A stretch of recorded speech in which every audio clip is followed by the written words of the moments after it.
You never want your buyer or your seller to know more than you. So you're gonna go out and take a $2, $3, $4, $5 million listing, just that's what you do. Right. A lot of us in the audience would like to get our first. And So you want me to tell them how to compete against me?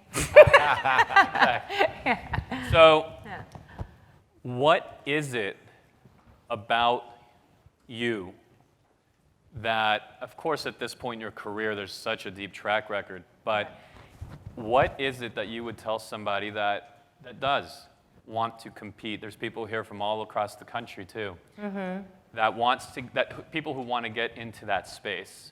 What would you tell them? Learn the space. Learn the it really well. You know what? You never want your buyer or your seller to know more than you. Like, well, you know that home that sold 4 years down the road and it was off market. Remember, it sold for 14. You're like, yeah. And I go, that guy paid this, and they got the furniture. So then you're implementing things they don't know, right? So you're speaking their language. You come into trouble, and I see it happen over and over again.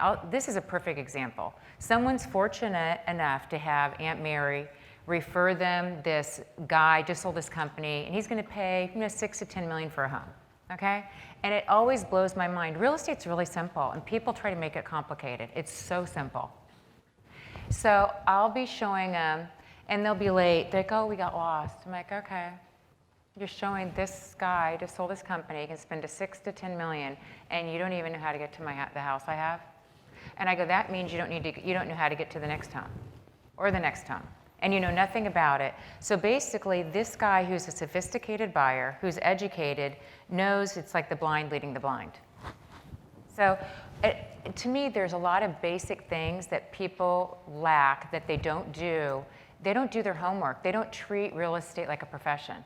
So when I first got in this business, if I was going to be showing homes in La Jolla, guess what?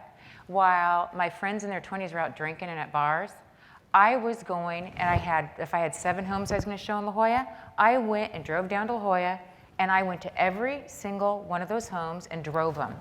So I knew exactly where I was going. So that when I went and picked those people up in the morning, I could say, hey, yeah, that home is, they're not, this one's not being maintained well. You could improve the entrance. Just little tweaks like that can go so far. And it's shocking to me, because just last week, there was an agent that came from Point Loma. She was showing, couldn't have been nicer, but she had no clue what she was seeing. She had no clue where she was going.